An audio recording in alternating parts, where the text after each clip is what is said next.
10 GitHub issues, one prompt. I'm going to send it right now, walk you through what's happening, and come back when it's done. No babysitting, let's go. Hey, I'm Corey Lanu, and I build AI-powered developer workflows. So I've got 10 open issues in my Go for AI repo, and instead of opening 10 terminals, creating 10 work trees, and babysitting 10 Claude sessions, I'm going to send one message to OpenClaw and let it handle everything. So here's the prompt.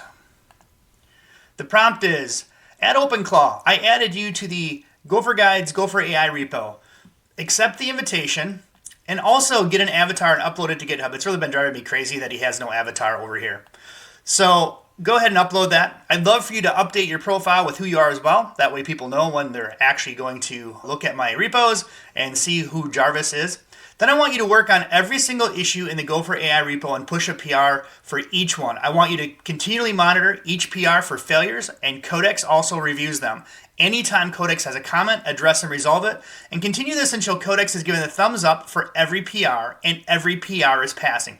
Then notify me via Slack that you've completed your task. Don't stop until you are 100% done. All right, it is sent. And now we're going to go ahead and walk through what's happening. So what did I just kick off? Let me break it down while it works. And we can go ahead and bring OpenClaw up over here as well. And let's see if we can't find the session that it's working on here. Okay, I finally found the OpenClaw session here, so we'll kind of watch this. You can see the first thing it's doing is kicking off the image. So the first is going to accept the GitHub invitation, which I thought it would, but it actually didn't do that. And then it's going to try to set up its own GitHub profile, avatar bio, and the whole thing. So it appears that it needs browser auth. That was kind of a long reach for me anyway. I expected that to happen. I was very curious if it could get through that. I don't believe there's an API for that. That's fine. So it's going to go ahead and put that on the back burner. I can come back to that. Clearly not what I really care about at that point. Now what it should be doing is should be reading every single line of the open issue in the repo. It's going to create a branch for each one, write the code, write the test, push the PR, and reference the original issues. I should be doing this 10 times. But here's the part that matters. It doesn't stop at pushing PRs. Codex is going to automatically review each PR, and when Codex leaves comments, and it will, OpenClaw is going to read each comment, make the fix, reply, resolve the thread, pushes it up again, and waits for Codex to re-review that actual PR. It keeps looping until every PR is green and approved. And when it's 100% done, it pings me on Slack. That's it. I don't touch anything until I get the Slack notification. So now let me explain why this matters, because you might be thinking, I can do this with Claude Code CLI, I can do this with a new Codex app, and you can, and sort of. Here's what it looks like. You would have to open a terminal, create a work tree, start a Claude session, give it an issue, wait, check if CI passed, check if Codex left comments, address them, push again, wait for CI again. Now do that 10 times. That's 10 terminals, 10 work trees, 10 sessions. And you're the scheduler. You're context switching between all of them, checking which ones are done, which ones have failing CI, and which ones have unaddressed review comments. The coding part is solved. AI can write the code. The bottleneck is the workflow around it, the PR lifecycle, the review loop, the monitoring. That's where all your time goes. With OpenClaw, I sent one message and I'm done. All right, let's check on how it's going over here. Looks like we've got a bunch of sub-agents kicked off, and it's actually going to work on all of these different PRs one at a time, each with a sub-agent. It's not going to tackle all 10, and that's fine. And this doesn't have to be fast. I think that's the really interesting part. These are not things I need to get done today, although it's going to get them done. These are just a list of issues that I created this morning. I know they all need to be worked on. I don't have time to work on them. They're simple issues. I absolutely have every confidence that AI can solve them, but I don't want to context manage them. I just want to give it to OpenClaw and come back and see they're all done. And then I'll just review them later. So we don't have any PRs coming in yet. It's still working on them, so I'll come back in just a minute. So I'll go ahead and pause this, and we'll come back when it actually has some more to show. So while we're waiting for those PRs to get created, it looks like it actually came back and gave me an avatar here. So I'll probably go out to its account here later today and give it an avatar, so that'll be pretty cool.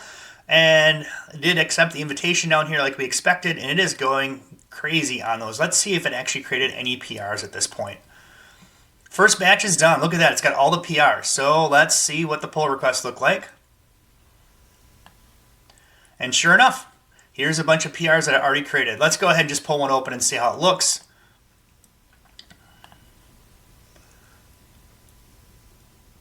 So fairly comprehensive change on this one already. Did a great job. I'll review these all later one by one.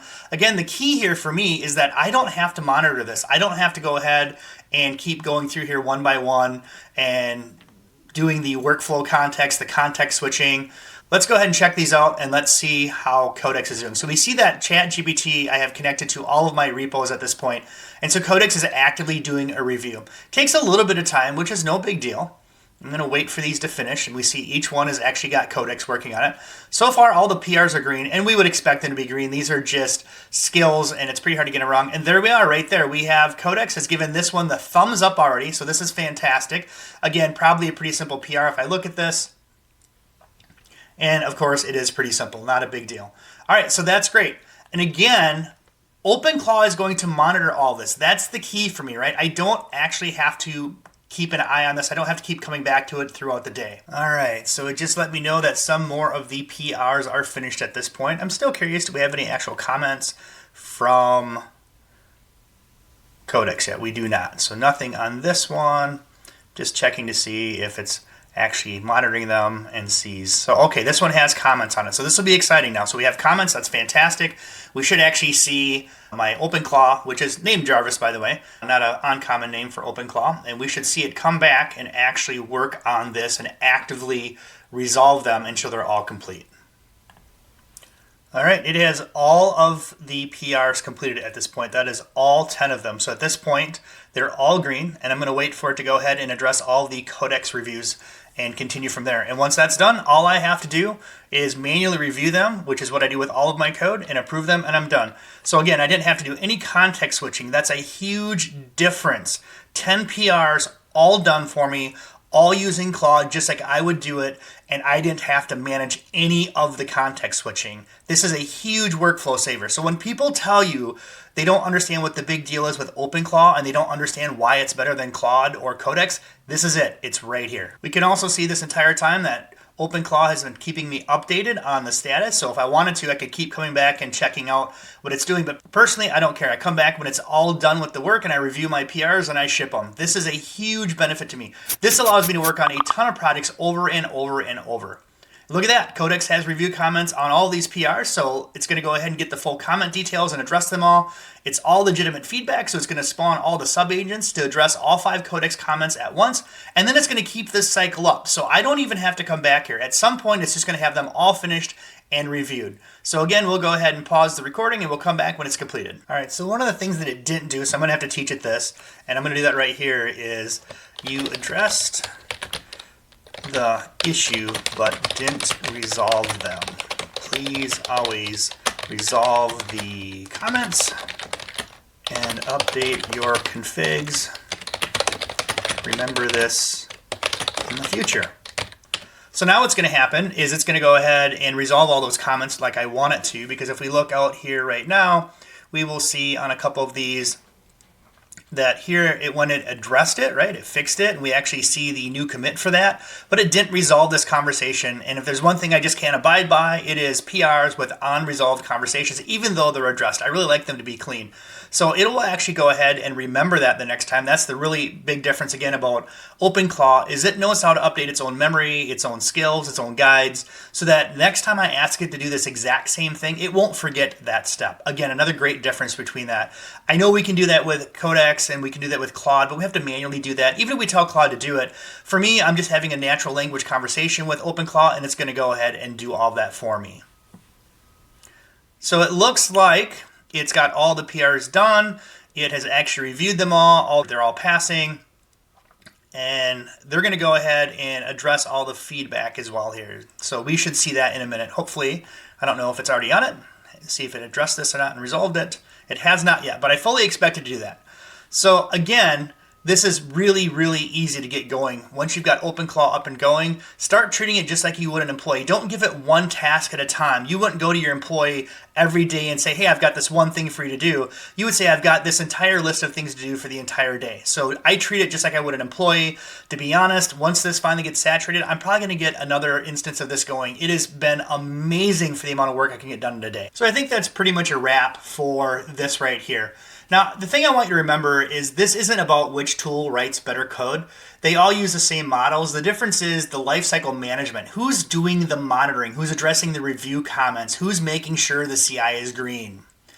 With a coding tool, that's you every time. You're the one doing the context switching. You're the one making sure all the tools continue going. With an agent, that's the agent. That is what OpenClaw does for me. Now we're going from AI that helps you code to AI that helps you ship. And there's a massive difference between those two things.